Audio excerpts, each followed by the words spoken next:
Жырыты маселе. Жүк ташуучу автоунаа белгилүү бир көпүрөдөн алгачкы 2 айлануу жасоо үчүн 200 сом. Ал эми кийинки ар бир айлануусу үчүн 200 сомдон төлөйсө. Эң экиден чоң болгондо төмөнкү функциялардын кайсынысы? Аян функциялары эң айлануу жасоо үчүн төлөнүүчү сумманы аныктап турат дейт. Эгер биз 10 айлануу жасасак, кантип төлөйбүз? Алгачкы экөөсүнө өзүнчө төлөйбүз, кийин калган 8өөнү төлөйбүз. Алгачкы экөөсүнө 200 сом төлөгөндө ар бириге 100дөн төлөйбүз да, мисалычы. Калган 8ине канчадан төлөйбүз? Ар бирине 200дөн төлөйбүз. Эгер биз баарына 200дөн төлөгөнүбүз, мына алгачкыда канча сом скидка болуп атат, мына.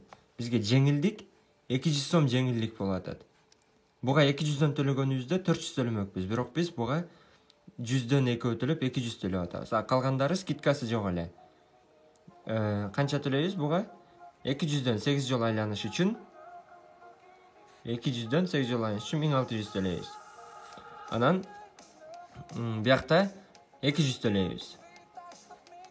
Ошондо жалпы 1800 төлөп калдык.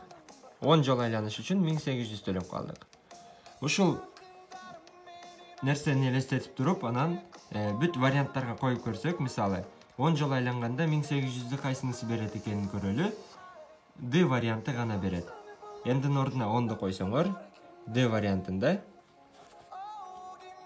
эмне болот? Аны 10 жолу айланганда кантип төлөйт экенбиз?